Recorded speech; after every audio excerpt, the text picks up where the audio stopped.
Assalamualaikum warahmatullahi wabarakatuh. Kembali lagi di channel Radio Horor. Untuk kisah kali ini masih ada sebuah cerita dari tulisannya Nasura 2101. Dan untuk kisah yang akan saya bawakan kali ini, sebuah kisah yang berjudul Kabel Getih. Dan sebelum kita lanjut ke ceritanya, tekan dulu tombol like video ini dan jangan lupa tekan juga tombol subscribe channel ini. Nyalakan juga lonceng notifikasinya agar tidak ketinggalan cerita-cerita lainnya dari channel ini. Dan buat teman-teman yang pengen membaca langsung ceritanya, nanti silahkan saja kunjungi linknya yang nanti akan saya sertakan di kolom deskripsi. Dan seperti apa untuk kisah kali ini? Langsung saja kita masuk ke ceritanya.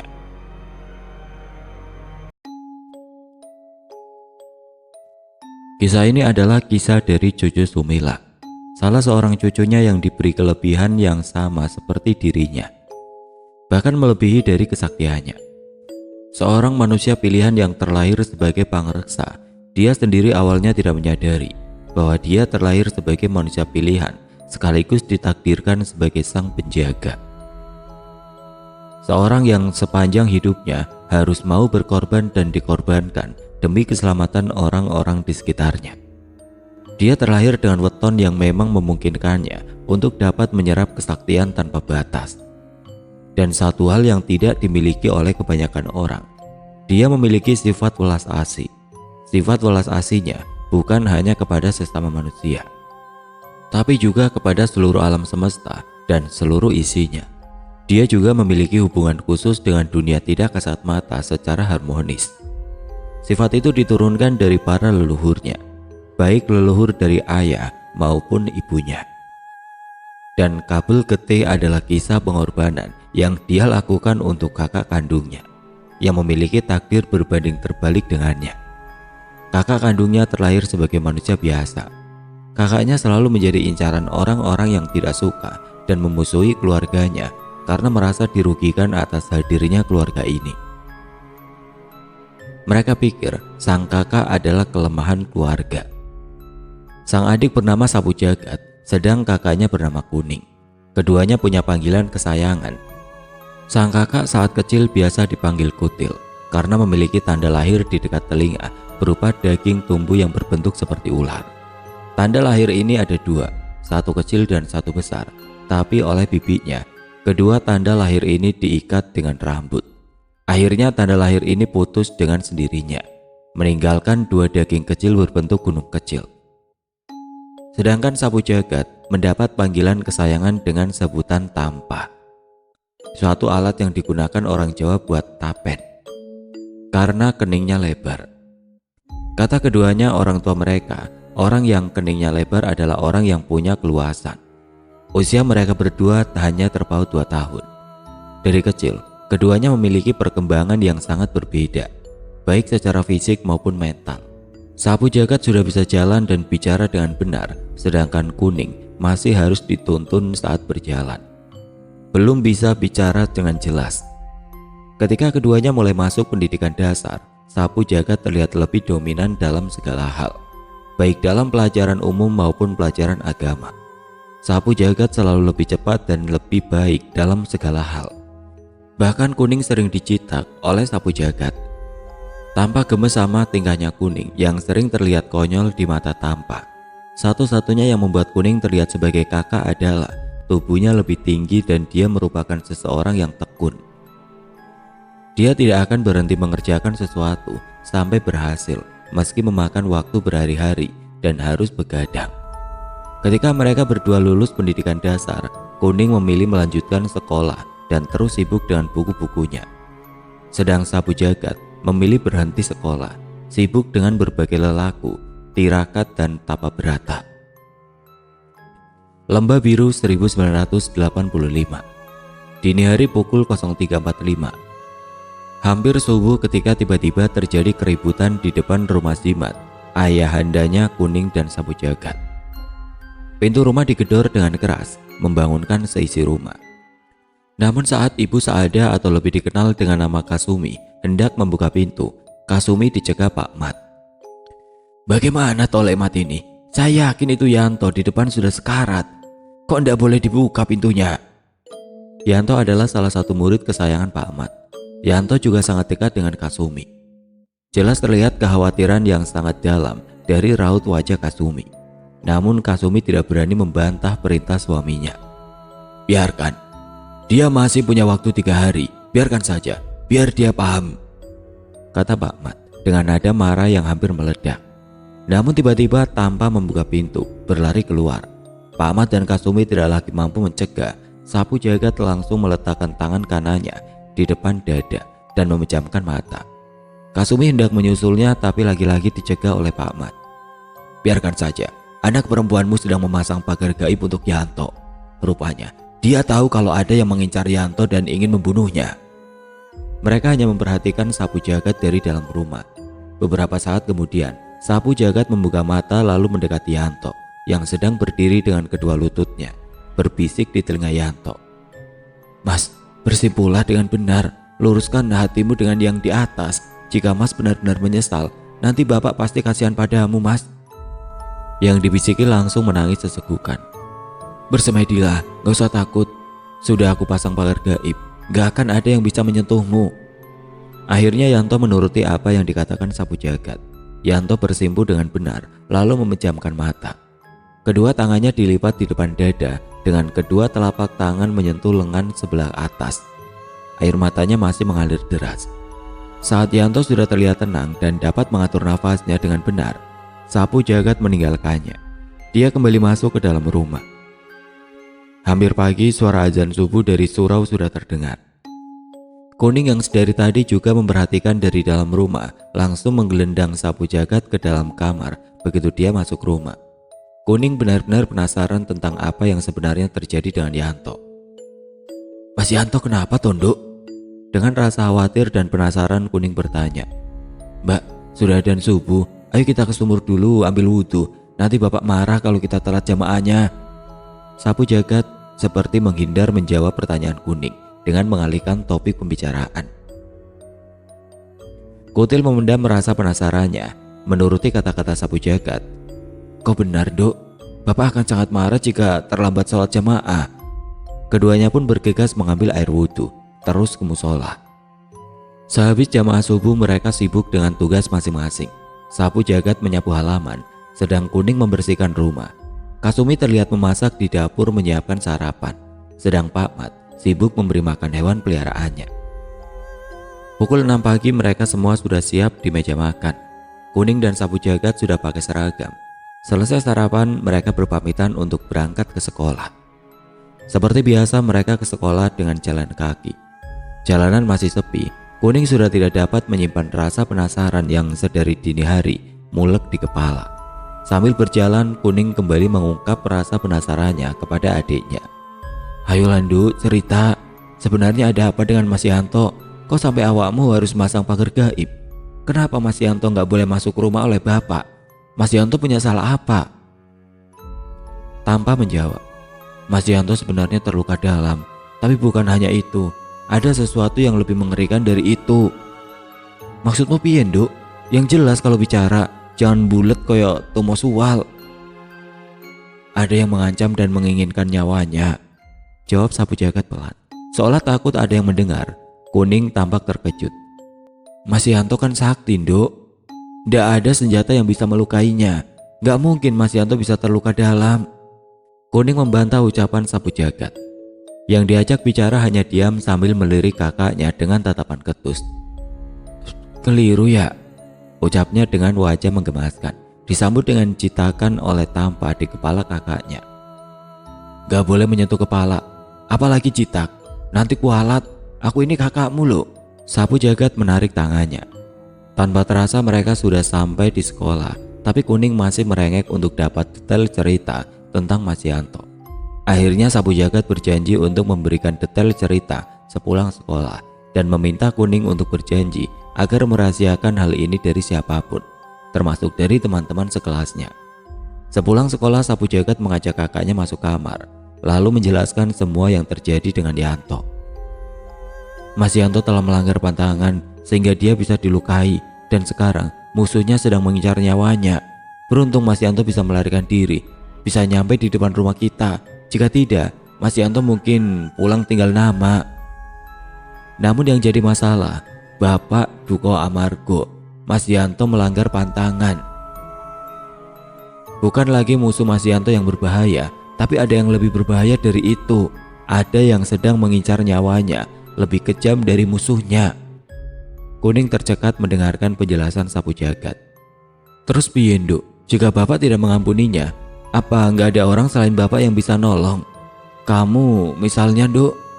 Tanya Kutil bertubi-tubi. Embu, Mbak, hanya Tuhan yang tahu. Meskipun aku bisa, apa aku berani jika Bapak tidak mengizinkan? Terus piye nasib Mas Yanto?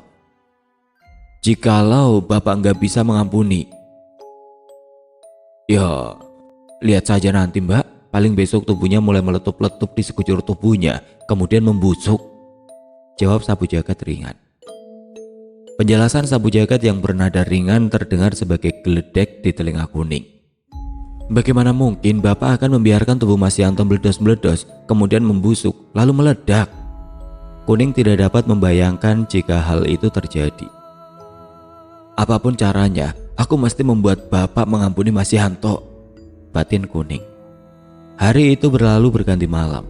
Yanto tidak bergerak dari tempatnya sepanjang malam, masih bersimpuh memejamkan mata. Setelah salat jamaah subuh, seperti biasa, Sapu Jagat menyapu halaman. Sejenak dia memperhatikan Yanto. Benar, seperti dugaannya, sekujur tubuh Yanto mulai tumbuh bulatan-bulatan seperti bisul, tapi sebesar telur ayam, termasuk di wajahnya. Sapu Jagat terpaku sejenak. Wajahnya jelas menyiratkan kekhawatiran bercampur ngeri. Hari ini, Kuning sudah tidak terlalu berisik. Rupanya dia sudah mengerti apa yang sebenarnya sedang terjadi. Dia hanya sering memandangi Yanto dari balik jendela dengan tatapan ngeri. Malam harinya bisul milik Yanto sudah mulai memerah. Terlihat ada mata di ujungnya yang mengerucut, mulai memutih mangar-mangar, seperti mau meledak. Rumah Simat seperti biasa hening di malam hari. Yanto masih di tempatnya bersimpu dengan mata terpejam. Malam itu setelah tengah malam, Pak Mat tampak mengitari seluruh pekarangan rumah sambil menyebar beras kuning. Paginya, bisul milik Yanto mulai pecah, mengeluarkan nanah dengan darah yang berwarna merah kehitaman. Sungguh sangat mengerikan. Sekujur tubuhnya basah oleh nanah dan darah yang serta-merta tembus ke baju yang dipakainya. Wajahnya juga mengerikan. Bisul-bisul yang ada di wajah juga pecah semua. Nanah dan darah yang mengalir dari setiap bisul membuat sungai-sungai kecil di seluruh wajah. Selain itu, tubuhnya juga menimbulkan bau busuk yang menyengat. Hingga siapapun yang mendekat pasti ingin muntah karena tidak tahan dengan baunya. Sementara Yanto seperti tidak menyadari apa yang terjadi dengan raganya. Dia tetap bersimpu dengan tenang. Matanya masih terpejam. Dia seperti hilang dalam semedinya. Hari itu Pak Mat melarang siapapun mendekati Yanto, termasuk Sapu Jagat juga diwanti-wanti untuk tidak mendekat. Kuning terlihat sesegukan pagi itu. Dia menyembunyikan tangisnya di kamar. Wis toh Mbak, gak usah nangis. Sapu Jagat membujuk kakaknya. Sebetulnya apa salah Mas Yanto, Nduk? Kok Bapak sampai marah dan membiarkan Mas Yanto sedemikian rupa? Dalam isaknya Kuning berucap. Kan aku sudah bilang, Mas Yanto melanggar pantangan. Pantangan apa toh, Nduk? Kata ibu, besok kalau kita sudah besar, akan dikasih tahu. Sarapan pagi itu berlangsung sangat hening. Masing-masing duduk di meja makan sibuk dengan sendok dan garpu. Tapi malas masukin makanan ke mulut. Kutil memendam banyak pertanyaan untuk Pak Mat dan Kasumi, terutama Pak Mat. Namun dia tidak berani berkata sepatah kata pun. Pak Mat rupanya membaca pikiran putri sulungnya. Kenapa kamu Mbak? Kok merengut? Bapak memanggil Mbak kepada Kuning buat memberi contoh kepada Sapu Jagat. Yang ditanya hanya diam, memandang sebentar ke wajah Pak Mat lalu kembali menunduk, pura-pura sibuk dengan makanannya. Bapak ini tidak marah sama masmu. Bapak memang membiarkannya karena itu memang yang seharusnya Bapak lakukan. Memang seharusnya Bapak membiarkan sampai nanah dan darah yang mengandung racun keluar semua. Sudah sana, kalau sarapannya selesai, segera berangkat sekolah. Nanti malam kita punya banyak pekerjaan. Pulang sekolah, Mbak aku beri tanggung jawab menyiapkan daun kelor. Si Genduk, aku kasih tanggung jawab menyiapkan bunga 3 warna yang masih perawan. Ibune sudah tahu apa yang harus disiapkan.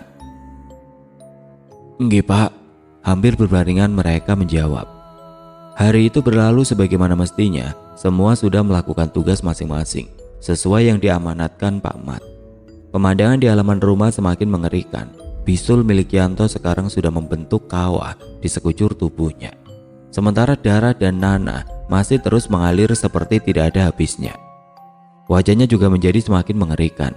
Bisul-bisul yang ada di wajahnya juga membentuk kawah yang sama, terus mengalirkan nanah dan darah menganak sungai. Suasana rumah Zimat malam itu lebih hening dari biasanya. Tidak ada satupun manusia atau yang bukan manusia yang bisa masuk ke pekarangan.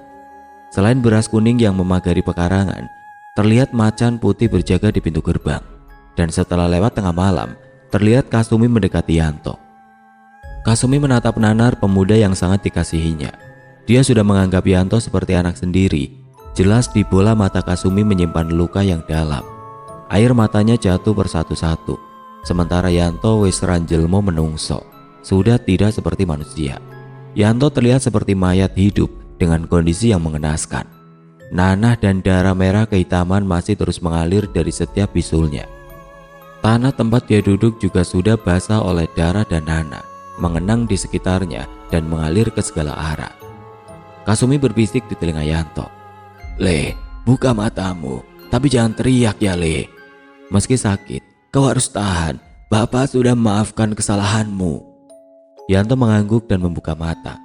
Dan dia langsung menangis sesegukan dengan rasa sakit serta sedih yang teramat sangat. Kasumi membiarkan Yanto menghabiskan tangis. Dia membelai rambut Yanto seperti anak kecil.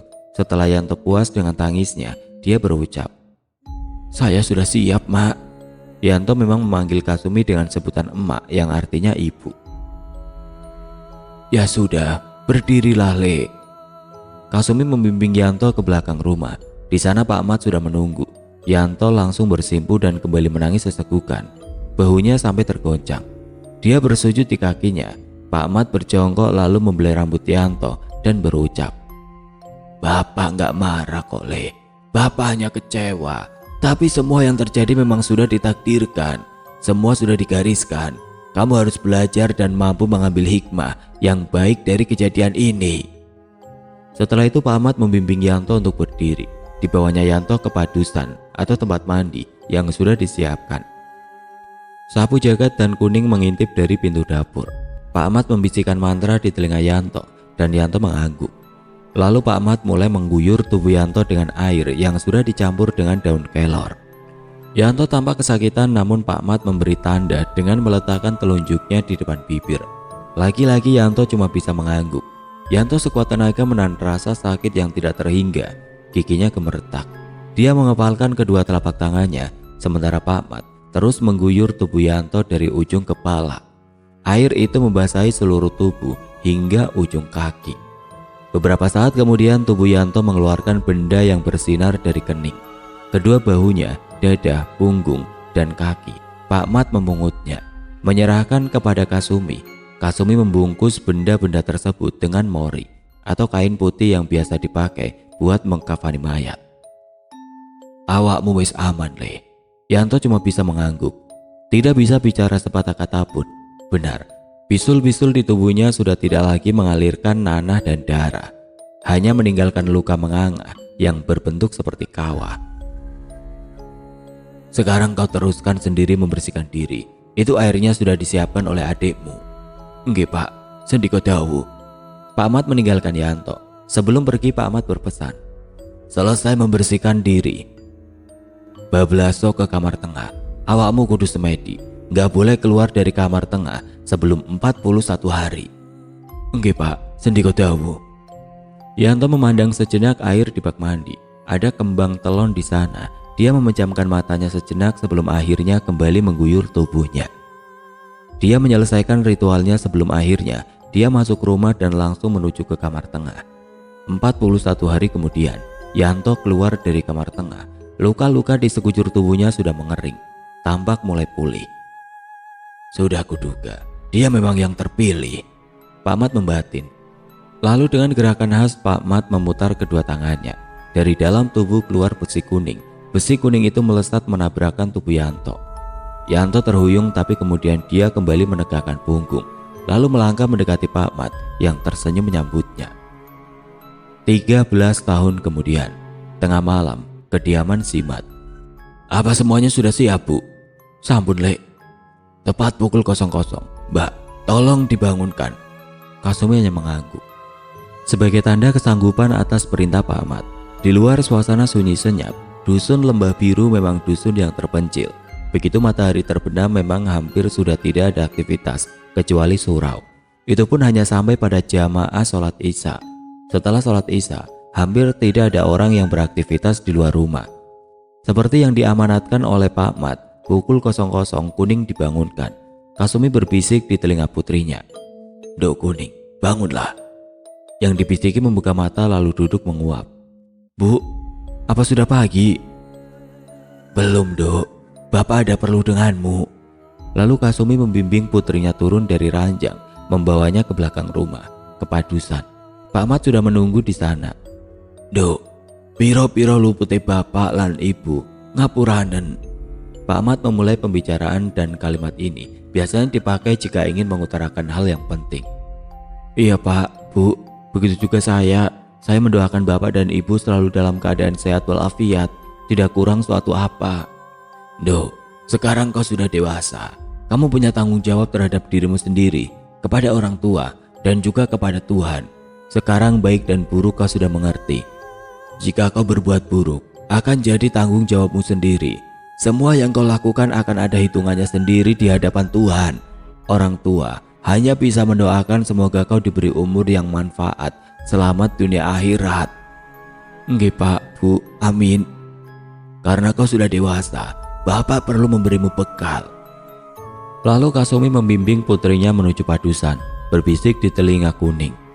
"Tirukan apa yang aku ucapkan, Duk." "Nggih, Bu." Kasumi menuntun Kuning kata demi kata mantra yang harus dirapal. Kuning menirukan terbata. Setelah itu Kasumi memandikan dengan kembang telon. Dari struktur warna, aroma, dan hawa yang begitu murni, jelas kembang telon itu masih perawan. Setelah semua ritual selesai, Kasumi membimbing Kuning ke ruang tengah. Pak Mat sudah menunggu. Kasumi membimbing Kuning untuk bersimpu, lalu memegang rambutnya terus didengklakne, mulutnya dicuwowok. Sementara Pak Mat mengeluarkan sesuatu dari kantong bajunya, sebutir telur. Kulit telur itu sudah ditulis, hanya Pak Mat sendiri yang mengerti maknanya. Tulisan Jawa kuno dan Arab pegon. Telur itu dipukulkan di kening Kuning hingga retak. Lalu dengan kedua jempolnya membuka telur itu, lalu isinya ditumpahkan ke mulut Kuning dan langsung masuk ke tenggorokan. Kasumi membimbing Kuning untuk bersimpu. Kasumi pun bersimpu di sampingnya. Pak Mat bersila di depan mereka berdua. "Dok, manusia hidup itu tidak butuh apa-apa, hanya perlu menegakkan yang 5 waktu dan tidak boleh melakukan yang 5. Yang 5, kamu sudah paham?" "Nggih Pak. Mandat, minum, main, maling, turmadon. Amargi kula setri. Maknanipun kula mboten angsal tilem kali ingkang sanes mahram. Kalau kamu melanggar satu saja, resikonya nyawamu sendiri. Kamu akan menanggung sama seperti yang dialami Kang Masmu. Yanto, kamu masih ingat kan kejadian 13 tahun yang lalu?" "Iya Pak, saya masih ingat." "Dan satu lagi, kamu harus topong rame selamanya." "Topong rame?" Kuning tampak bingung karena tidak mengerti maksudnya. "Topong rame itu artinya kamu harus memagari dirimu sendiri seperti seseorang petapa, tapi tetap hidup selayaknya manusia pada umumnya, selayaknya pemudi pada umumnya. Bapak paham kalau kamu gak akan bisa hidup seperti adikmu. Intinya tahu batas, Nduk." Kasumi menambahkan. "Nggih Pak, Bu, sendika dawuh." Malam itu masih akan menjadi malam panjang bagi Kuning, karena selanjutnya dia diajari hal yang sama sekali tidak dia duga. Dia harus duduk bersimpu, kemudian bersemedi yang di setiap tarikan nafasnya dia harus menyebut nama Tuhan. Tampak mudah tapi ternyata sangat berat. Dia harus menarik nafas sambil menyebut asma Allah, lalu membuang nafas. Sebelum Pak Mat dan Kasumi meninggalkannya, mereka berdua berpesan bahwa dia harus melakukannya sampai dia bertemu dengan dirinya sendiri. "Bertemu diri sendiri? Apa maksudnya?" Berjam-jam dia mencoba tapi tidak pernah berhasil. Bagaimana dia akan berhasil sedang maksud dari kata bertemu diri sendiri saja dia kurang paham. Semakin larut suasana menjadi semakin sepi. Dia merasa seperti ada orang yang sedang mengelilinginya, berusaha merusak konsentrasinya. Tadinya hanya terdengar sayup-sayup berbisik, makin lama makin ramai, lama-lama jadi seperti pasar, lalu makin larut. Satu persatu mulai menampakkan diri. Wajah-wajah mengerikan itu mencoba menyapanya, mengajaknya bicara. Kuning mulai bingung, ketakutan. Dia berusaha keluar dari kerumunan orang-orang itu, tapi rupanya dia telah terkepung. Ada yang menjambak rambutnya, ada yang menarik tangannya, ada yang menarik dari belakang, ada yang menarik kakinya. Dan mereka semua berebut ingin mendapatkan bagian tubuhnya. Dia merasakan sakit yang teramat sangat karena ditarik ke sana kemari, bahkan tidak ada yang mau mengalah. Tubuhnya seperti sedang dipotong-potong dengan cara ditarik. Kuning mulai menangis karena tidak tahan dengan rasa sakit yang mendera. Dia masih meronta-ronta, berusaha melepaskan diri. Namun akhirnya dia kehabisan tenaga. Pandangannya mulai kabur. Samar-samar dia melihat Pak Mat dan Kasumi, juga Sapu Jagat, datang, mulai menyerang orang-orang itu. Kuning masih bisa melihat lamat-lamat, kadang hilang dan pergi. Setiap orang yang terkena pukulan Pak Mat dan Kasumi, juga Sapu Jagat, tampak tersungkur, kemudian hilang tidak berbekas. Sebelum akhirnya semuanya menjadi gelap. Kuning terkulai tidak berdaya, sementara Pak Mat masih duduk bersila dengan mata terpejam. Kasumi dan Sapu Jagat juga demikian, duduk bersimpu dengan mata terpejam. Hampir subuh ketika mereka bertiga membuka mata, buru-buru menolong Kuning. Wajah-wajah mereka tampak lelah, seperti habis melakukan pergulatan panjang. Memang benar, dalam semedinya mereka bertiga bertarung melawan makhluk dari dunia lain. Dunia tidak kasat mata yang mencoba memperebutkan Kuning. Hawa murni serta kekuatan dahsyat menguar saat Kuning berkonsentrasi dalam semedinya. Tanpa dia sadari telah mengundang mereka. Hawa murni yang selama ini tertutupi memang telah terbuka. Apalagi kekuatan yang baru saja dimasukkan ke dalam tubuhnya oleh Pak Mat membuatnya bersinar dan menembus dunia lain. Tabir tipis yang memisahkan dua dunia itu tertembus oleh kekuatannya. Tubuh Kuning digendong ala bridal oleh Pak Mat, dibaringkan di kamarnya. Lalu Pak Mat meletakkan telapak tangan kiri di kening putrinya, sementara matanya terpejam. Terus nyuwuk ubun-ubun putrinya dengan doa. Tampak berdiri tidak jauh dari pembaringan dengan bersedekap. Jika seperti ini, dia tidak terlihat seperti perempuan. Dia lebih terlihat seperti laki-laki. Wajahnya tampak gusar, jelas ada kemarahan yang berusaha ditekan dan disembunyikan. Akhirnya Kuning terbatuk lalu membuka mata. Kedua orang tuanya menghela nafas lega, menengadahkan wajah mereka ke langit.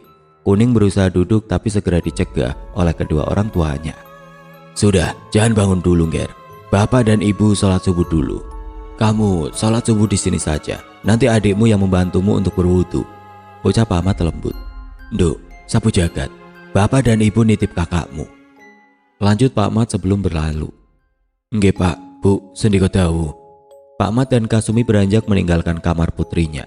Sapu Jagat masih berdiri santun saat kedua orang tuanya meninggalkan kamar kakaknya. Dia segera mendekat lalu duduk di tepi pembaringan. Dia tersenyum tipis memandang wajah kakaknya yang disenyumi malah cemberut. Loh, aku salah apa ini kok ngambek? Loh enggak konco. Kuning semakin merajuk. Loh Mbak, aku kan gak ikut-ikutan. Iki urusannya bapak karo ibu. Senyumuiku loh dek, ngece. Walah Mbak, ora, aku gak ngejek. Kali ini Sapu Jagat malah berusaha menahan tawanya hingga terlihat semakin mengejek. Dan Kuning wajahnya semakin cemberut. Ya sudah, aku minta maaf. Kali ini wajah Sapu Jagat tampak serius. Dia mengelus rambut kakaknya.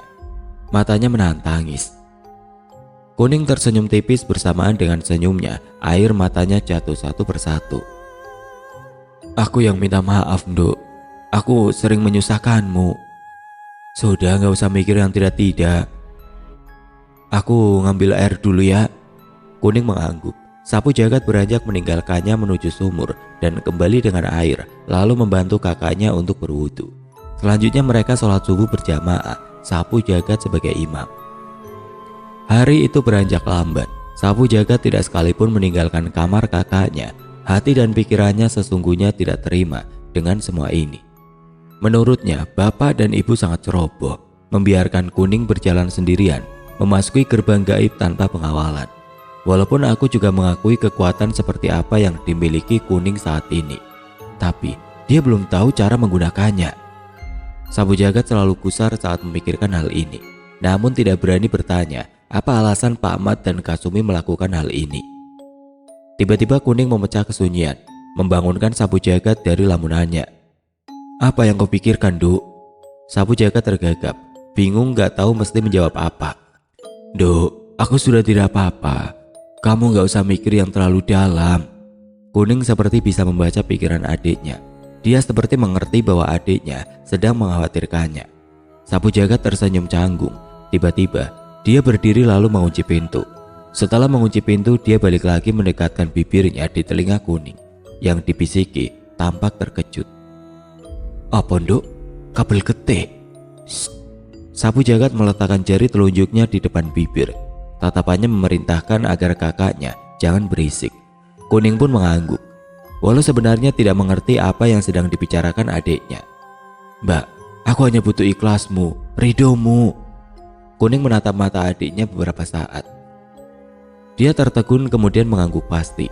Lalu Sapu jagat meraih tangan kanan kakaknya. Dengan jari telunjuk dia membuat garis. Dia membuat garis di dekat urat nadi kakaknya menggunakan jari telunjuknya, membentuk garis lurus sejajar dengan urat nadi. Kuning merasa sakit yang teramat sangat saat adiknya membuat garis dengan jarinya. Dia merasakan lengannya seperti sedang dibelah dengan sembilu, menembus kulitnya lalu merasuk ke daging. Dia menggigit bibir menahan sakit yang tidak terhingga. Matanya berurai air mata. Tiba-tiba sekujur tubuhnya seperti memberontak. Dia merasakan panas yang teramat sangat di sekujur tubuhnya. Tubuhnya seperti terbakar. Merasakan sakit yang tiada tara. Keringat dingin mulai membasahi sekujur tubuh. Sesaat kemudian tubuhnya bergetar hebat. Bahkan dia merasakan tempat tidurnya ikut bergetar. Sapu jagat menekan kening kakaknya sambil masih menggenggam telapak tangannya. Dia berbisik di telinga Kuning. "Tenanglah, Mbak, tarik nafasmu pelan-pelan yang dalam, lalu hembuskan." Ucap Sapu jagat lembut berusaha menenangkan Kuning. Setelah itu Sapu jagat membisikkan sebuah mantra. Kuning mengikutinya tertatih, mengulangnya terus-menerus. Tanpa dia sadari, Kuning mulai mengantuk. Sapu jagat terus membisikkan mantra tersebut tanpa henti hingga kakaknya benar-benar tertidur. "Tidurlah, Mbak, biar sakitmu jadi milikku. Mulai sekarang, tidak ada manusia apalagi yang bukan manusia yang akan aku biarkan menyentuh kulitmu, apalagi menyakitimu. Setan ora doyan, demit orang dulit."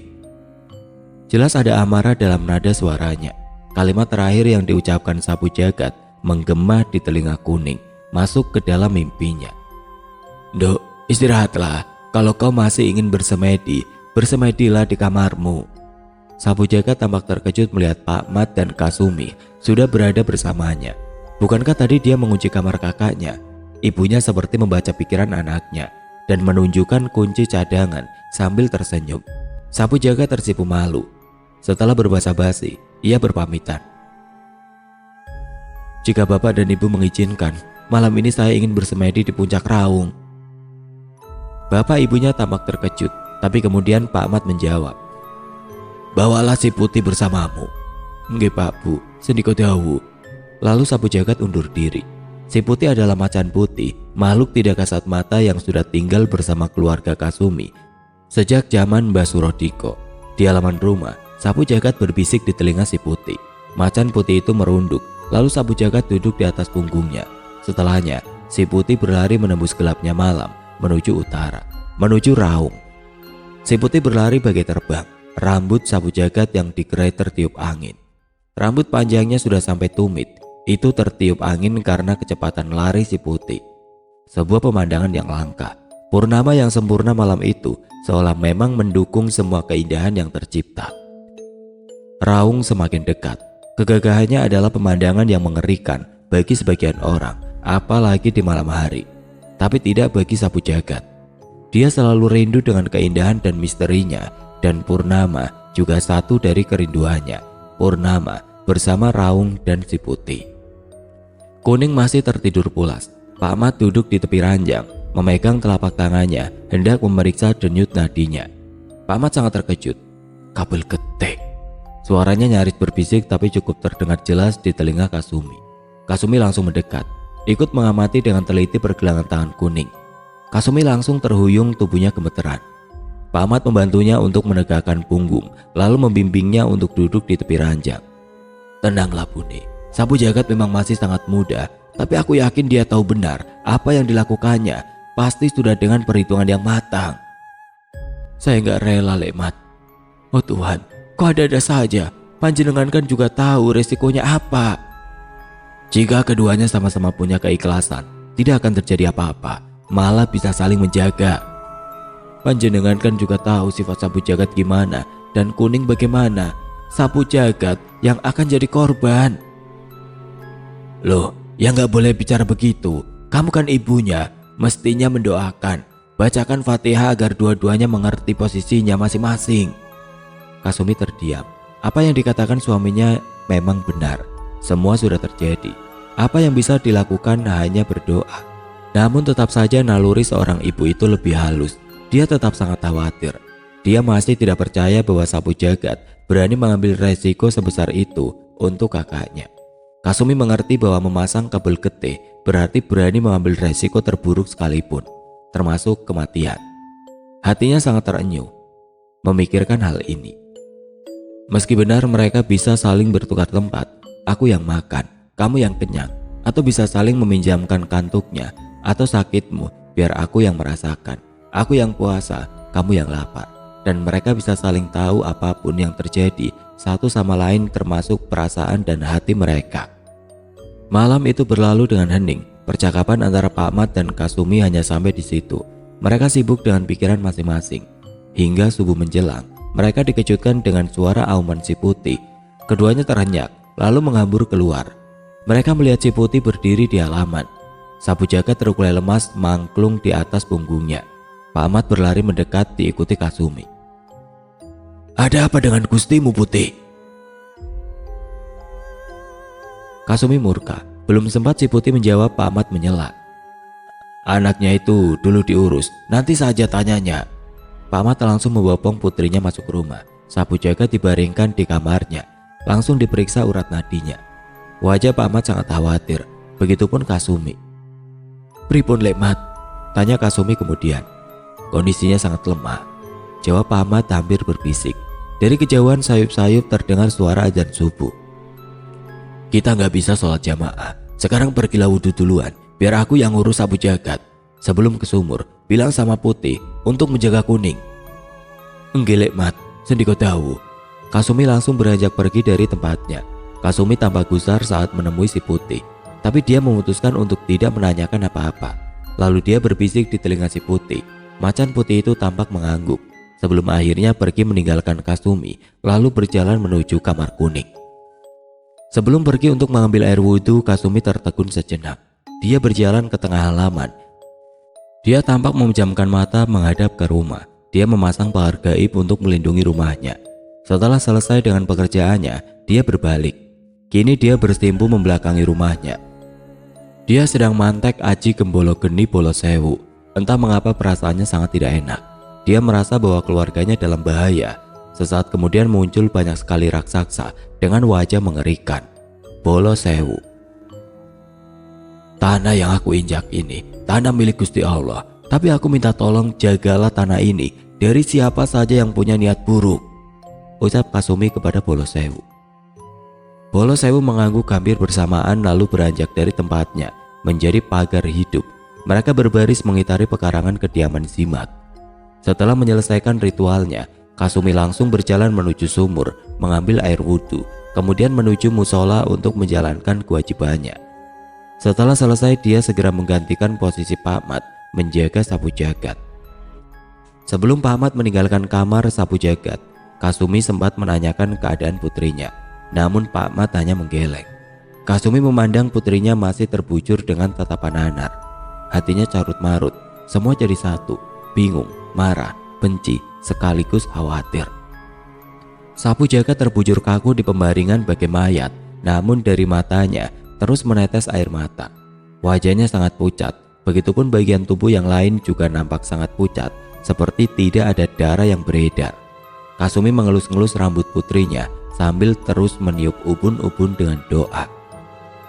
Air matanya tidak terbendung lagi, terus mengalir menganak sungai. Sebelum akhirnya dia memutuskan untuk bersimpuh, memejamkan mata.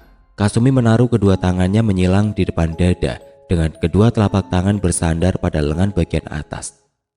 Dia ingin tahu apa yang terjadi dengan putrinya. Setelah beberapa saat, Pak Ahmad juga datang. Melihat Kasumi duduk memejamkan mata, Pak Ahmad ikut bersila lalu memejamkan mata. Kedua tangannya juga diletakkan di depan dada, persis seperti yang dilakukan Kasumi. Mereka berdua bersemedi hingga hampir keesokan harinya.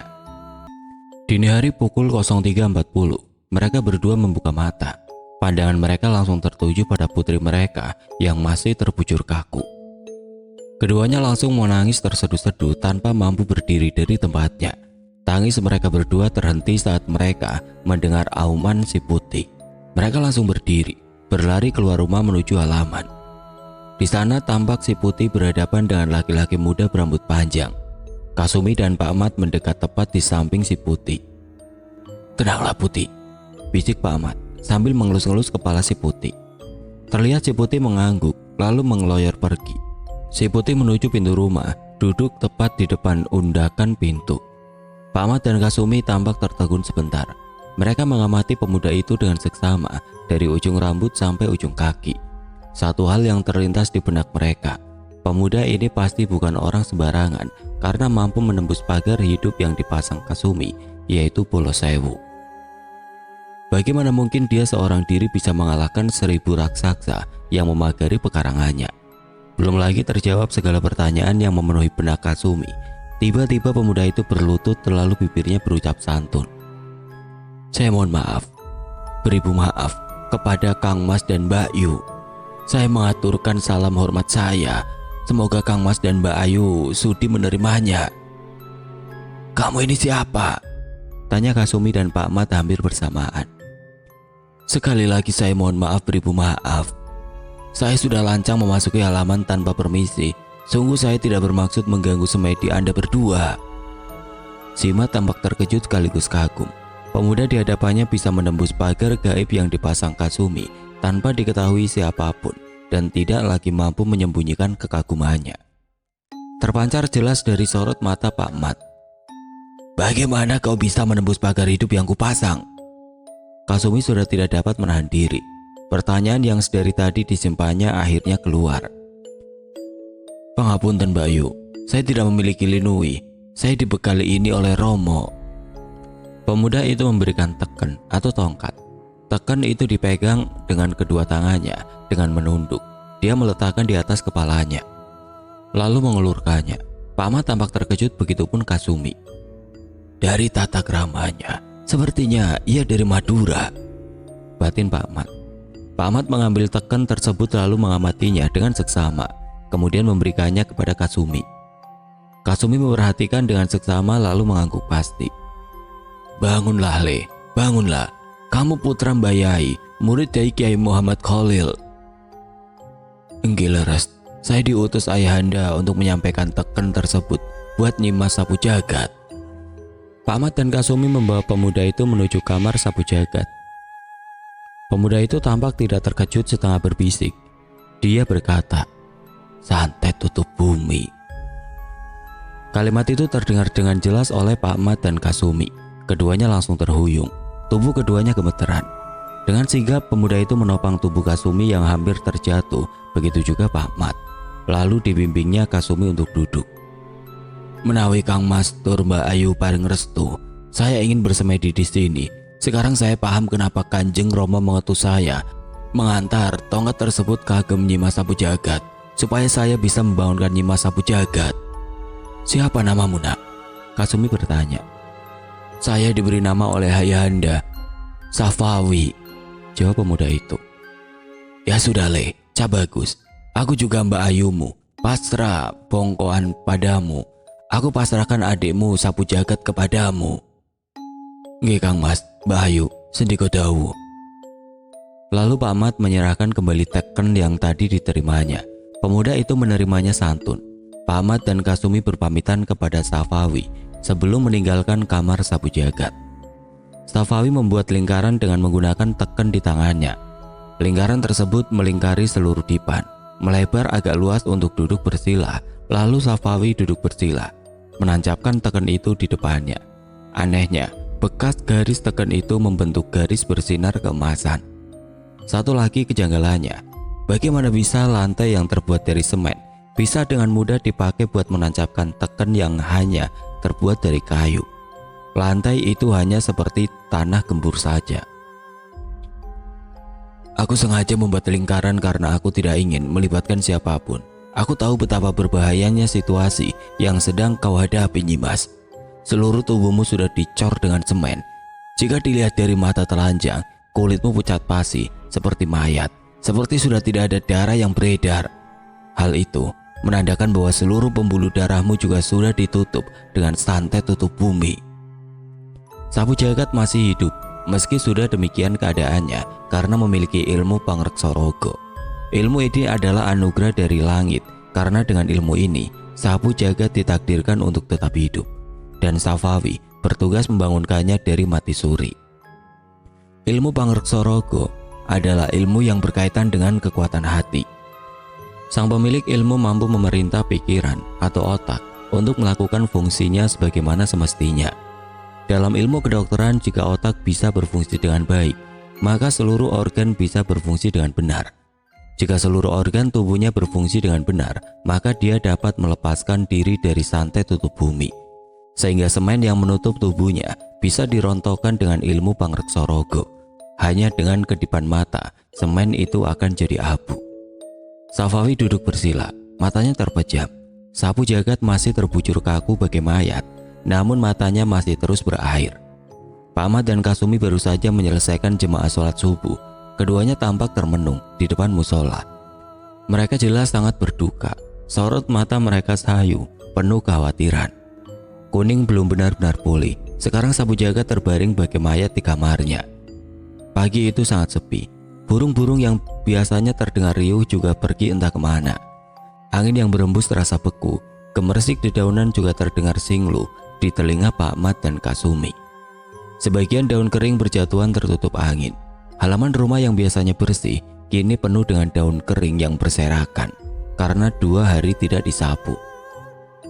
Biasanya sapu jagat yang membersihkannya. Kasumi tertegun. Tangisnya tiba-tiba pecah. Dia meraung-raung bagi anak kecil. Pak Ahmad yang duduk tidak jauh darinya rupanya juga tenggelam dalam tangis sesegukan. Badannya Pak Ahmad menangis tanpa suara. Tiba-tiba Kasumi berdiri lalu berlari masuk rumah. Pak Ahmad tergesa menyusulnya. Rupanya Kasumi menuju kamar sapu jagat. Dia terlihat sedang bertengkar dengan si Putih. Dia memaksa ingin masuk kamar sapu jagat, namun si Putih melarangnya. Macan putih itu selalu mendorong dengan halus tubuh Kasumi saat dia hendak melangkah masuk. Kasumi tetap bersikukuh memaksa ingin masuk. Akhirnya si Putih mengaum sekeras-kerasnya. Kasumi menutup telinganya lalu jatuh terduduk. Tangisnya kembali pecah. Safawi sebelum memulai semedinya memang telah berpesan bahwa tidak ada satupun yang boleh masuk kamar sapu jagat apapun yang terjadi. Kamar itu sengaja tidak ditutup supaya siapapun bisa melihat apa yang terjadi di dalam kamar. Tampak sapu jagat masih terbaring kaku bagai mayat, sedangkan Safawi masih tenggelam dalam semedinya. Pak Ahmad datang tergopoh-gopoh, berusaha menenangkan istrinya. Sudahlah Bu, kita sudah pasrah sama Cabagus itu kan. Kalau kamu seperti ini, kamu akan mengganggu semedinya. Pak Ahmad membimbing istrinya untuk berdiri. Namun kedua orang tua itu tiba-tiba dikagetkan oleh kedatangan Kuning. Rupanya Kuning terbangun oleh auman si Putih lalu berusaha mencari tahu apa yang terjadi. Kuning tampak terhuyung. Lalu brak, dia jatuh tersungkur. Pak Ahmad dan Kasumi tidak sempat meraih tubuhnya karena kejadiannya begitu cepat. Buru-buru Pak Ahmad menolong Kuning lalu membopong dan membaringkannya ke kamar. Pak Ahmad sangat terkejut. Dia melihat di sudut bibir Kuning ada darah yang mulai mengering. Dia langsung memeriksa urat nadi putrinya. Ginjalnya sudah kena, gumam Pak Ahmad. Bagaimana maksudnya, Lekmat? Tanya Kasumi bingung. Jelasnya, kiriman itu sudah mengenai ginjal putrimu dan ini sudah lama, cuma gak kelihatan. Belum lagi masalah sapu jagat selesai, Kuning ternyata juga dapat kiriman. Makanya Kuning bisa limbung hanya karena suaranya putih. Pak Ahmad tidak dapat berkata apa-apa lagi. Dia bergegas meninggalkan kamar putrinya. Kasumi berusaha bertanya, tapi sudah tidak digubris. Pak Ahmad bergegas ke halaman belakang, lalu lurus ke kebun belakang, menuju kebun tanaman obat. Dia memang mempunyai sebuah kebun di belakang rumah yang khusus ditanami tanaman obat. Pak Ahmad mengelilingi kebun, memeriksa beberapa pohon, tapi setiap pohon yang diperiksanya, wajah Pak Ahmad terlihat kecewa. Dia terpaku sejenak. Setelah itu, wajahnya terlihat sumringah, lalu memejamkan mata beberapa saat. Tangan kanannya ditaruh di depan dada dan entah dari mana, tiba-tiba di depan Pak Ahmad telah wujud seekor ular yang sangat besar. Di kepalanya ada mahkota berbentuk seperti cengger kijang. Ular itu bersisik emas. Pak Ahmad membuka mata tersenyum. Bola mata ular itu terlihat sendu, tampak senang memandang Pak Ahmad. Ular itu bergerak memutarinya. Cengger, sudah bercandanya, mohon maafkanlah aku. Cuma mencarimu pada saat aku kesusahan. Anakku Kuning ginjalnya terluka. Ular itu tampak menyentuh Pak Ahmad dengan kepalanya. Pak Ahmad tertawa kecil geli. Kamu tahu kan, apa yang aku perlukan? Aku minta tolong. Wajah Pak Ahmad terlihat memohon. Ular itu lagi-lagi menyentuh tubuh Pak Ahmad dengan kepalanya. Ular itu bernama Cengger. Ia penghuni tidak kasat mata dari sebuah bukit yang ada di Lembah Biru yang bersahabat dengan keluarga Surodiko. Cengger berputar beberapa kali mengitari tubuh Pak Ahmad lalu menghilang. Pak Ahmad kembali ke rumah, langsung menuju kamar Kuning. Kuning yang sudah sadar sedang bercengkrama dengan ibunya. Pak Ahmad mendekati keduanya. Cahayu, sudah sadar rupanya. Saya sudah nggak apa-apa, Pak, jawab Kuning. Mereka terlihat bahagia, tapi Pak Ahmad dan Kasumi terlihat canggung saat Kuning menanyakan sapu jagat. Akhirnya Pak Ahmad berkata, Duk, Bapak dan Ibu akan mengatakan sesuatu ya. Kamu yang tenang, gak boleh khawatir karena ginjalmu sedang terluka. Adikmu gak apa-apa, sekarang ada di kamarnya. Kuning tampak bingung dengan penjelasan Pak Ahmad. Dia berusaha mencerna setiap kata, namun dia merasa bahwa Pak Ahmad sedang berbohong. Pak, saya ingin bertemu dengan si Genduk. Kuning berusaha bangkit dari pembaringan, namun jelas dia masih sangat lemah. Ibunya segera mencegahnya. Wis toh Cahayu, nanti saja ketemuannya sama adikmu. Nanti saja jika kamu sudah lebih kuat. Adikmu sebetulnya juga ingin menungguimu, tapi karena kamu sudah bisa tidur, makanya ibu suruh adikmu istirahat. Lagi-lagi Kuning merasa bahwa ibunya sedang berbohong. Dia begitu yakin bahwa sapu jagat tidak sedang baik-baik saja. Akhirnya dia menemukan cara untuk mengetahui keadaan adiknya, tapi dia harus mengusir ibu dan bapak dari kamarnya dulu. Kuning berkata, Bapak, Ibu, saya mau semedi supaya segera membaik. Nduk, lukamu masih agak berat jika dipakai duduk. Kau sabar ya Nduk. Bapak sudah mengutus Cengger untuk membawa daun keji beling dari kediaman babuyutmu, Jamia. Rupanya Pak Ahmad membaca pikiran putrinya. Lemat, di kebun belakang rumah kan banyak keji beling. Nggak ada satupun yang berdaun, jawab Pak Ahmad. Kasumi tampak mengerutkan kening. Apa yang sebenarnya sedang terjadi?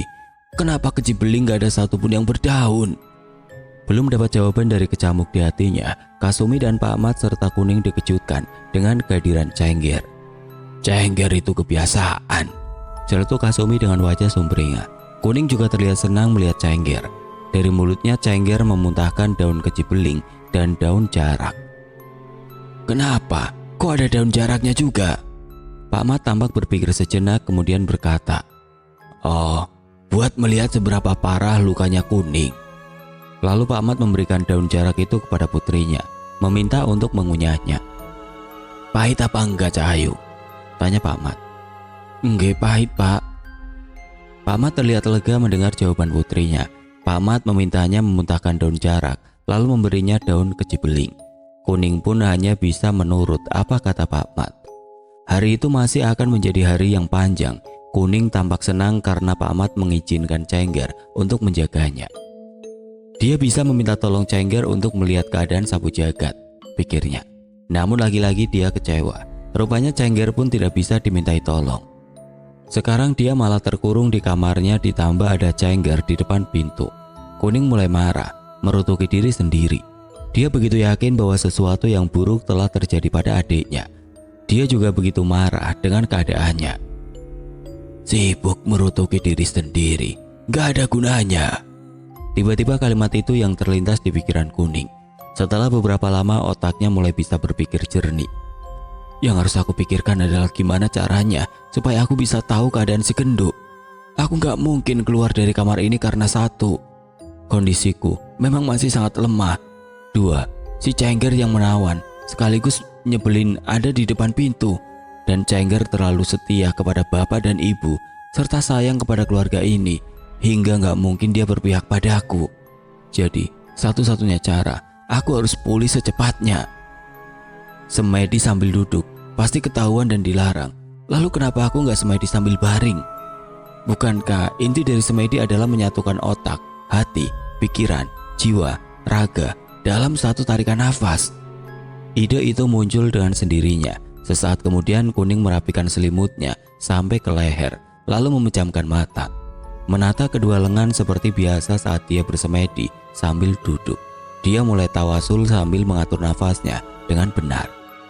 Kuning terbujur bagai seseorang yang sedang tidur. Bedanya, cara tidurnya begitu rapi, tidak bergerak sama sekali. Nafasnya juga sangat teratur. Di mana aku? Kuning tampak kebingungan. Dia mengamati sekeliling, sangat terkejut.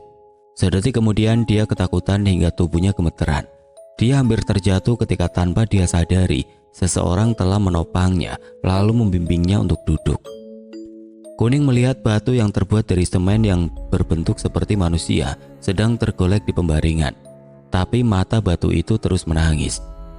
Kuning menatap bingung sekaligus miris. Siapa pemuda yang telah menopang tubuhnya hingga tidak jadi ambruk lalu membimbingnya untuk duduk? Tidak usah bingung, Nyimas, aku Pak Lekmu. Rupanya pemuda itu membaca kecamuk di dalam hati kutil. Pak Lek, aku gak punya paman seganteng sepertimu. Kuning menutup mulutnya. Jelas mulutnya telah salah bicara. Wajahnya bersemu merah dan pemuda itu juga wajahnya bersemu merah. Kalau memang kau Pak Lekku, kenapa memanggilku Nyimas? Harusnya Nduk toh. Ya sudah, mulai sekarang aku panggil kau Nduk, jawab pemuda itu. Keduanya tampak tersenyum canggung, lalu terduduk malu. Untuk beberapa saat, keduanya sibuk dengan pikiran masing-masing, hingga Kuning membuka percakapan. Sebenarnya, sampean itu siapa? Kita tadi di mana? Itu apa yang tergeletak di pembaringan? Romo memberiku nama Safawi. Aku putranya Bayai. Kita sedang berada di kamar Sapu Jagat, yang di tempat tidur itu adalah Sapu Jagat. Kuning sangat terkejut. Namun dasar Kuning, dia nggak akan percaya kalau nggak lihat bukti. Apa buktinya kalau memang dirimu putranya Mbah Yai? Safawi tidak menjawab. Dengan sopan dia menunjukkan sebuah teken yang sedang menancap di lantai. Kuning memandangi dengan seksama teken itu. Tanpa diduga oleh Safawi, Kuning mencabut teken tersebut. Lalu dengan kekuatan penuh, Kuning menghantamkan teken tersebut ke batu yang terbuat dari semen, yang oleh Safawi diklaim sebagai adiknya. Dan blar, terjadi benturan yang sangat keras, mereka semua terpental. Kuning terbangun dari semedinya, langsung menghambur keluar. Entah kemana perginya Cengger. Dia tidak ada di depan pintu kamarnya. Namun Kuning justru terlihat senang. Dia bergegas ke kamar adiknya. Semua orang sudah ada di sana. Pecahan semen berserakan di lantai, berceceran kemana-mana, tidak beraturan, memenuhi ruangan. Bahkan ada yang sampai keluar kamar. Dan adiknya terbaring kaku bagai mayat. Kuning menghambur memeluk adiknya. Detik selanjutnya dia histeris, menangis meraung-raung. Kedua orang tuanya berusaha menenangkannya, namun dia tepis. Jelas dari kilatan matanya dia sangat marah. Bagaimana bisa bapak dan ibu menyembunyikan hal sebesar ini dariku? Matanya tajam memindai seluruh ruangan. Ada si Putih, Cengger, dan pemuda yang tidak dikenalnya. Sedetik kemudian tanpa berkata sepatah kata pun, dia langsung duduk bersimpu dan memejamkan mata. Dia memulai semedinya. Meski matanya terpejam, dari sudut matanya, air matanya terus mengalir tanpa henti, menganak sungai. Beberapa saat kemudian pemuda itu pun juga melakukan hal yang sama. Tanpa berkata sepatah kata pun, dia duduk bersila dan memejamkan mata memulai semedinya. Pak Ahmad tampak tergugu di tempatnya berdiri. Air matanya juga jatuh satu persatu. Dia berbisik kepada si Putih, lalu memandang penuh permohonan kepada Cengger. Selanjutnya, dia tersenyum kecil kepada istrinya, kemudian duduk bersila tidak jauh dari Kuning, lalu memejamkan mata, kemudian meletakkan kedua tangan di dada. Si Putih tampak keluar rumah menuju halaman. Dia berjalan lurus ke tepi jalan lalu duduk di depan gerbang. Sedangkan Cengger beringsut menuju wuwungan rumah, bertengger di sana. Kasumi tampak keluar kamar lalu keluar rumah dari pintu belakang, kemudian berkeliling seluruh pekarangan. Dia memutari pekarangan 7 kali untuk kemudian kembali masuk rumah. Langsung menuju kamar Sapu Jagat. Dia pun langsung bersimpu memejamkan mata. Hari terus berlalu. Mereka terus tenggelam dalam semedi. Mereka tenggelam dalam doa-doa panjang, memohonkan keselamatan untuk Sapu Jagat, memohon agar hati Sapu Jagat terbangun dari mati suri. Tanpa mereka sadari, tiap hari orang-orang berdatangan duduk bersila atau bersimpu di belakang mereka. Tiap hari jumlah orang-orang itu makin bertambah hingga memenuhi seluruh halaman. Entah dari mana mereka berasal, yang pasti orang-orang yang punya niat yang sama, orang-orang yang khawatir terhadap keselamatan Sapu Jagat. Satu hal, mereka yang tidak dapat masuk halaman mereka, tidak ada yang memaksa masuk ke halaman atau pekarangan. Jika mereka tidak dapat menembus benteng pertahanan yang dibangun oleh Kasumi atau mendapat izin dari si Putih atau Cengger. Ada sebagian dari mereka yang ternyata juga duduk bersila di luar pagar. Mereka terlihat bersikir. Mereka adalah orang-orang yang memiliki ketulusan hati untuk Sapu Jagat. Bukan hanya itu, jika mampu melihat hal yang tidak kasat mata, ternyata dari dunia tidak kasat mata pun banyak yang berada di situ ikut bersila dengan tujuan yang sama. Hari terus berlalu. Hari ini adalah hari ke-7. Wajah Sapu Jagat sudah tidak lagi terlihat seperti mayat. Wajah itu tampak seperti orang yang sedang tertidur. Hari demi hari terus berlalu, seperti ada yang terus menjalar dan tumbuh. Dari wajah melembet ke leher, dada, lengan, dan terus menjalar ke sekujur tubuh hingga ujung kaki. Seolah-olah ada yang sedang bergerak di dalam sana, terus bekerja memperbaiki setiap organ tubuhnya. Tubuh yang tadinya hanya seperti mayat sekarang sudah lebih terlihat hidup. Sudah terlihat seperti orang hidup. Ya, benar. Hati Sapu Jagat memang telah terbangun dari mati surinya. Dia terbangun karena mendengar orang-orang yang punya ketulusan hati yang terus menangis meraung-raung, memanggil-manggil namanya untuk kembali. Dia mendengar tangis kakaknya Kuning, bapak dan ibu, dan pemuda yang memegang teken Bayai, sahabat almarhum kakeknya, Ahmad Hussein. Sapu Jagat tahu betul tongkat itu milik Mbah Yai karena tenaga murni dari tongkat itu. Sapu Jagat melihat seseorang pemuda yang menjadi marbot sebuah masjid di Bandung, yang kemudian menjadi pembimbing spiritualnya juga ada di sana. Dia sedang menangis sesekukan tanpa suara, namun hatinya meraung-raung. Dia sedang bersikir di luar pagar rumahnya. Sapu Jagat bertemu dengannya dalam perjalanan menuju sebuah pesantren. Sapu Jagat juga melihat teman-temannya yang tidak kasat mata, teman-teman yang dia temui dalam perjalanan mistisnya. Teman yang tadinya hanya ingin mengganggu dan menggodanya, justru jadi teman karena sifatnya welas asih dan selalu lemah lembut. Bahkan ada teman yang dulunya selalu memusuhinya, yang selalu berusaha menggagalkan setiap semedinya, bertekuk lutut dengan ketulusan Sapu Jagat. Juga ada di sana sedang menangisinya. Sapu Jagat tidak pernah menyangka bahwa si Bengal dan Angku itu bisa menangis. Sapu Jagat sekarang sudah bisa menggunakan ilmunya, ilmu pangreksa raga. Hatinya bisa memerintah otaknya untuk melakukan tugasnya dengan semestinya, dan tugas itu dilakukan dengan sangat baik, sesuai perintah. Kuning telah membantu Sapu Jagat memecahkan semen yang mengecor raganya. Dalam semedinya, Kuning bisa menembus pagar yang dipasang oleh pemuda yang membawa teken Bayai. Dan dengan kemarahannya, Kuning telah memukulkan teken itu ke tubuh Sapu Jagat hingga semen yang mengecor tubuhnya hancur berkeping-keping. Dan sekarang seluruh pembuluh darah yang ditutup juga telah terbuka. Perlahan namun pasti, seluruh organ tubuhnya telah memulihkan dirinya dengan bantuan otak. Dan hari ini adalah belum genap 41 hari sebetulnya. 1 jam sebelum hari ke-41 selesai, dini hari pukul 03, sapu jagat membuka matanya. Dia terlihat menggerak-gerakkan jari lalu telapak tangannya. Dikepal, dibuka, dikepal, dibuka.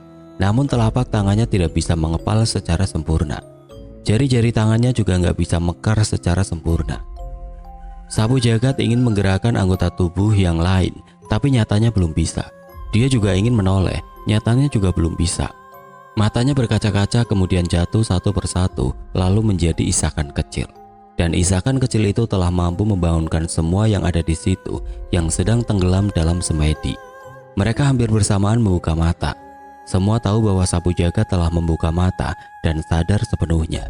Hati mereka bergetar oleh kasih sayang dan ucapan terima kasih serta permohonan maaf yang diucapkan oleh sapu jagat, meski itu di dalam hatinya. Inilah yang dinamakan bahasa hati. Hati yang mampu mendengar ucapan orang yang dikasihinya. Kuning membuka mata, langsung berdiri, menghambur memeluk adiknya kemudian menangis meraung-raung bagai anak kecil. Semua yang ada di ruangan itu hanya mampu terenyuh. Mereka membiarkan Kuning menghabiskan tangis, begitupun sapu jagat. Dia membiarkan kakaknya menghabiskan tangisnya. Dia ingin memeluk kakaknya, tapi tidak bisa. Hatinya juga hancur berkeping, sekaligus bersyukur bahwa Gustine telah mengizinkan semua berjalan sesuai dengan apa yang dia harapkan. Dia berharap bukan kakaknya yang terkena santet tutup bumi, tapi dirinya. Apa benar yang aku pikirkan? Kuning tiba-tiba menghentikan tangis lalu melepaskan pelukan. Semua yang ada di situ benar-benar terkejut karena Kuning berbicara sangat keras, hampir berteriak. Kuning terkadang memang pantas jadi laki-laki daripada perempuan. Kasumi mendekat, membimbing putrinya untuk duduk, mendekatkannya kepada sapu jagat. Duh, Cahayu, apapun permasalahanmu dengan adikmu, dibahas besok-besok saja ya. Adikmu biar pulih dulu. Besok-besok kalau dia sudah pulih, meski kalian berkelahi, ibu gak akan ikut-ikutan. Nggih bu, sendiko dawu, jawab Kuning. Akhirnya Kuning sumeleh. Dia menggenggam tangan adiknya erat, tampak masih berlinang air mata. Pak Ahmad tampak mendekat. Terima kasih ya Cahayu. Kau kembali buat bapak, ibu dan kakak perempuanmu. Sapu jagat masih belum mengeluarkan sepatah kata pun. Hanya mata yang menyiratkan jawaban dari kalimat yang dilontarkan Pak Ahmad. Sementara keluarga kecil itu bercengkrama melepas rindu, Safawi dengan penuh kesabaran menjadi penonton. Sepeminuman teh telah berlalu. Akhirnya Pak Ahmad mempersilahkan Safawi bertemu sapu jagat saat dia berdiri di dekat pembaringan. Apa yang dilakukannya sungguh di luar dugaan siapapun yang ada di ruangan itu. Dia menyalurkan tenaga murninya, membuka totokan di beberapa titik, dan hasilnya membuat semua yang ada di ruangan itu semakin terkejut. Bagaimana tidak, Safawi telah membuat sapu jagat berucap, "Matur suwun." Pemuda itu hanya tersenyum dan berkata, "Aku cuma pelantara." Kemudian keduanya tampak akrab berbincang seperti sudah kenal selama bertahun-tahun. Setelah puas berbincang dengan sapu jagat, Pak Ahmad meminta istrinya untuk menyiapkan kamar tamu untuk Safawi agar pemuda itu bisa beristirahat. Pak Ahmad keluar rumah menemui tamu-tamunya. Dia mempersilahkan tamu-tamunya memasuki pendopo. Secara resmi, ia mengucapkan terima kasih yang tidak terhingga sekaligus permohonan maaf karena sudah merepotkan. Pak Ahmad juga menyalami semua tamunya satu persatu. Berbahasa basi dengan sepatah dua patah kata, termasuk kepada tamunya yang tidak kasat mata. Pak Ahmad juga mempersilahkan semua tamunya yang berdiri di luar pagar untuk masuk ke pendopo. Memperlakukan mereka sama seperti tamu-tamu yang lain. Mereka semua dijamu dengan makanan dan minuman sekedarnya. Pak Ahmad masih sibuk mendatangi tamunya satu persatu. Ia sangat terkejut. Dari sekian banyak tamunya ada kakak kandung istrinya. Wajah Pak Ahmad bersemu merah, malu sekaligus merasa bersalah. Dia langsung bersimpuh mohon maaf. "Saya mohon maaf beribu maaf Kang Mas. Saya benar-benar tidak melihat kedatangan Kang Mas." "Wismat, Tangyo, kamu tidak bersalah. Aku kesini karena sapu jagat. Aku dikasih tahu temon. Wis, yang penting sapu jagat wis tangi," jawab sang kakak. "Nggih Kang Mas," jawab Pak Ahmad. Lalu Pak Ahmad membimbing kakak iparnya masuk ke rumah. Kasumi tergopoh menyambutnya, lalu mencium tangan sang kakak. "Sugeng rawuh Kang Mas, Saya mengaturkan bakti, semoga Kang Mas berkenan menerimanya. Iya nduk, tak tompo, restuku tanpa nono. Kasumi mersilakan Kang Masnya untuk duduk, membawakannya minuman dan makanan ringan. Temon adalah perewangan milik kakak Kasumi. Setelah berbincang beberapa saat, akhirnya kakak Kasumi menemui Sapu Jagat. Kuning sangat terkejut melihat pamannya datang dan memasuki kamar adiknya. Dia yang tadinya duduk di tepi ranjang adiknya langsung pindah ke lantai dan bersimpuh. Secara resmi dia mengucapkan selamat datang kepada Pak D-nya. Setelah berbasa-basi sebentar dengan Kuning, sang paman meminta waktu berbicara berdua saja dengan Sapu Jagat. Tinggallah mereka berdua, kakak Kasumi dan Tampa. Duh, Cahayu Sapu Jagat, kamu tahu kan siapa yang membuatmu seperti ini? Nggih Pak D, saya tahu. Lah terus apa rencanamu? Saya tidak ada rencana apa-apa Pak D, cuma ingin fokus agar cepat pulih. Ngono nduk. Sepertinya ini juga masih belum puas, masih akan ada kiriman susulan. Ya wis nduk, kalau itu kemauanmu, Pak D cuma bisa mengawal dari belakang. Lain hari kau harus lebih hati-hati. Nggih Pak D, sendika dawu. Setelah nyuwun ubun-ubun Sapu Jagat, kakak Kasumi meninggalkan kamar Sapu Jagat. Sebelum pergi dia berpesan agar Tampa senantiasa waspada. Kakak Kasumi meninggalkan 7 kerikil di telapak tangannya Sapu Jagat. Setelah kakak Kasumi meninggalkan kamar Sapu Jagat, tampak si Putih mendatanginya. Macan putih itu tampak menangis. Dari sudut matanya air matanya jatuh satu persatu. Kang Putih, Anda kenapa? Saya kan sudah bangun. Harusnya Anda senang bukan malah menangis. Macan putih masih terus menangis. Sapu Jagat berkata, kalau masalahnya karena panjenengan tertidur saat menunggu saya bersemedi di raung, itu saya yang buat. Karena jika panjenengan tidak saya sirep, panjenengan juga akan terancam. Jika panjenengan mengalami nasib yang sama seperti saya dicor, lah terus siapa yang membawa saya pulang ke rumah? Si Putih tampak terkejut. Gadis muda ini memang selalu punya perhitungan yang tepat dalam keadaan terdesak sekalipun. Si Putih yang usianya ratusan tahun lebih tua darinya tidak memiliki perhitungan sematang itu. Sebenarnya bukan Sapu Jagat yang jadi target dari santet tutup bumi, tapi kakaknya. Dan karena Sapu Jagat mengetahui hal ini, dia langsung memasang kabel getih berjajar dengan urat nadi asli milik kakaknya, sekaligus mengambil satu dari ayang-ayang kembar milik kakaknya. Karena jika tidak, Sapu Jagat tidak akan bisa mengelabui musuhnya hanya dengan ajian Panglimunan. Dengan ayang-ayang kembar, siapapun tidak bisa membedakan mana Sapu Jagat dan mana Kuning. Sebetulnya orang yang menyerangnya bukan musuh keluarga Zimat, tapi musuh dari kakeknya, dari Ibu Kasumi. Tepatnya, orang yang merasa pernah dirugikan oleh kakeknya di masa lalu. Dendamnya begitu hitam, sangat hitam. Untuk memadamkan hal itu, Sapu Jagat mesti memiliki keikhlasan untuk mengalah. Oleh karena itu, dia tidak melakukan perlawanan sama sekali. Rupanya Sapu Jagat punya perhitungan yang sangat matang. Bapak ada di dalam kurungan, perisai dari leluhur. Jadi dengan izin yang maha kuasa, tidak ada yang bisa menyentuhnya. Sedang ibunya memiliki pagar hidup berjumlah 1000 dan juga totok nyowo. Satu-satunya yang paling lemah adalah Kuning. Kakaknya terlahir sebagai gadis biasa, namun penuh pesona. Dia terlahir sebagai perempuan yang dipagari api neraka. Disinilah dia, Sapu Jagat, terbaring tidak berdaya karena ketulusannya. Karena sifat welas asihnya termasuk kepada orang yang sangat membenci dan menginginkan nyawanya. Bun lego Kang, si Putih mengangguk. Setelahnya nampak Sapu Jagat secara resmi memohon maaf karena terpaksa melibatkan si Putih dalam kemelut ini, sekaligus berterima kasih karena si Putih telah menyelamatkannya. Dia juga memohon ampun yang dia ketahui untuk tidak bocor kepada bapak dan ibunya.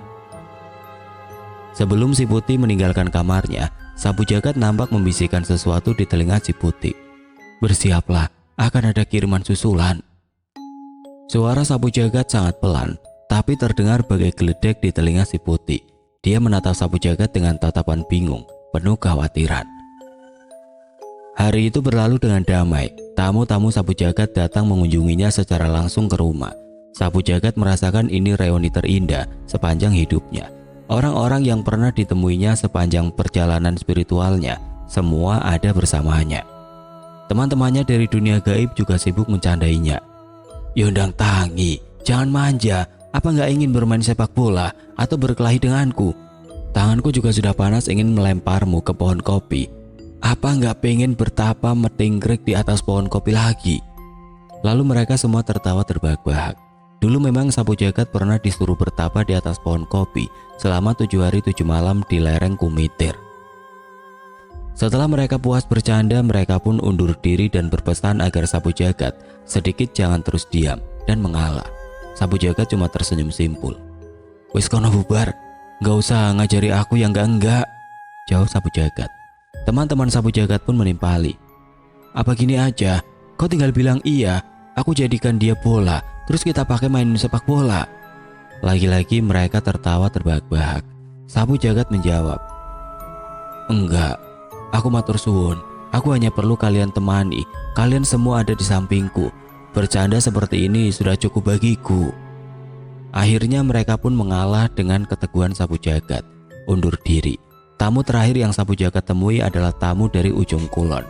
Namanya Kak Ardi, guru pembimbing yang mengajari dia memaknai setiap huruf Al-Quran.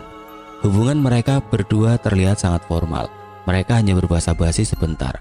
Sapu Jagat memanggil Kuning untuk menyiapkan kamar untuk tamunya. Sebelum Kak Ardi meninggalkan kamar Sapu Jagat, dia berpesan, "Terkadang kita tidak harus selalu jadi nun. Ada saatnya jadi alif, lam, dan mim." Nun adalah orang yang selalu ikhlas dengan garis nasibnya, lalu sendiko dawu di hadapan Gusti Allah, selalu ridho apapun ketentuannya, bukan sebaliknya, selalu memohon Gusti Allah meridhoinya. Kalimat Kak Ardi membuat Sapu Jagat menangis sesegukan. Kak Ardi menatap Sapu Jagat sebentar, kemudian membalikan badan, lantas meninggalkannya. Dari pancaran bola matanya jelas laki-laki ini sangat berduka. Air matanya jatuh satu persatu. Laki-laki itu berhenti sejenak, tampak ragu-ragu, namun kemudian melangkah pergi dengan pasti. Sapu Jagat tampak memandang punggung lelaki muda itu dengan nanar. Air matanya masih terus mengalir menganak sungai. Apa arti dari air mata itu hanya dia sendiri yang tahu. Menasehatiku untuk jangan selalu jadi nun, tapi dirinya sendiri melakukannya. Sapu Jagat menggerutu dalam hati. Hari terus berlalu. Tamu-tamu Sapu Jagat berangsur-angsur mulai meninggalkan kediaman Simat. Hanya tinggal Safawi yang masih ada di sana. 41 hari setelah Sapu Jagat sadar, dia tampak mulai belajar berjalan. Meski masih dalam kawalan, dia memang sudah bisa berjalan, tapi ketika berbaring, jika tidak dibantu untuk bangun, dia tidak bisa bangun. Duduk juga harus bersandar. Sholat juga sambil duduk, karena jika sudah sujud, dia tidak bisa bangun. Lengannya juga tidak bisa direntangkan lurus atau ditekuk dengan benar. Seluruh anggota keluarga selalu setia menjaganya. Safawi sudah berpamitan pulang, tapi masih sering datang dan pergi untuk melihat keadaan Sapu Jagat. Karena kadang-kadang tubuh Sapu Jagat masih tiba-tiba bengkak atau tiba-tiba pingsan. Mereka masih sering mengirim santet susulan.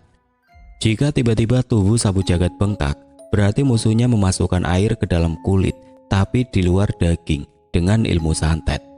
Si Putih juga sudah tidak lagi terlihat berjaga di halaman. Begitu juga Cengger sudah tidak lagi terlihat di atas tuwungan.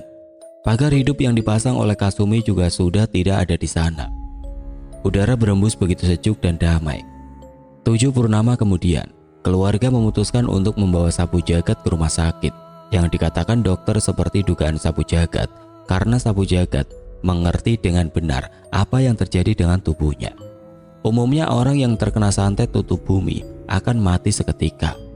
Dokter bilang umur Sapu Jagat tinggal 3 bulan dan sekarang sedang mengalami gejala kelumpuhan. Rusuk tulang belakangnya retak, otak kecilnya retak. Salah satu sistem sarafnya ada yang tersumbat darah beku. Jantung dan paru-parunya juga memar. Sekeranjang obat yang dia bawa dari rumah sakit, ada 12 jenis obat yang harus dia minum setiap hari. Pengobatan secara medis terus dilanjutkan. Laku tirakat juga masih berlanjut. Sapu Jagat butuh 7 tahun untuk benar-benar pulih. Dia dinyatakan sehat oleh salah satu rumah sakit di Kuwait. Karena pada tahun 2003, dia pergi ke Kuwait menemani Kuning melanjutkan pendidikannya. Suatu saat dia sakit gigi dan harus ke rumah sakit. Rupanya, sang dokter mengerti bahwa ada yang salah dengan kesehatan Sapu Jagat. Dia langsung menggelendang menemui dokter ahli tulang karena memang tubuh Sapu Jagat terlihat seperti kaku, tidak seperti manusia pada umumnya. Kemudian dokter tulang langsung mengumpulkan teman-temannya, 7 dokter ahli dari bidang yang berbeda, ahli kulit, ahli penyakit dalam, ahli bedah, ahli gizi, dia sendiri ahli tulang, dokter gigi yang menggiringnya tadi, dan seorang dokter umum. Sapu Jagat diharuskan melakukan rawat inap dan menjalani pemeriksaan secara intensif. 3 hari kemudian dokter baru memberi nama penyakitnya Sapu Jagat dengan sebutan bronkitis tulang. Setelah itu Sapu Jagat diperbolehkan pulang. Diharuskan minum obat secara teratur. 2 kali dalam sepekan, dia berkunjung ke rumah sakit untuk melakukan check up secara berkala. 6 bulan kemudian Sapu Jagat dinyatakan sembuh, tidak perlu minum obat kecuali vitamin. Tahun 2005, dia meninggalkan Kuwait. Kakaknya masih tinggal di sana, kakaknya telah mendapat pekerjaan yang mapan. Kabel getih tidak pernah dilepas dari pergelangan tangan kuning karena Sapu Jagat ingin terus menjaga kakaknya. Karena musuh keluarganya masih terus mengincar sang kakak.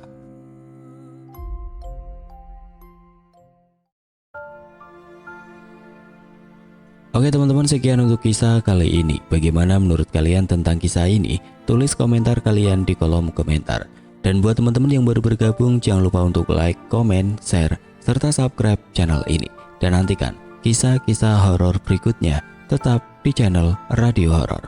Wassalamualaikum warahmatullahi wabarakatuh.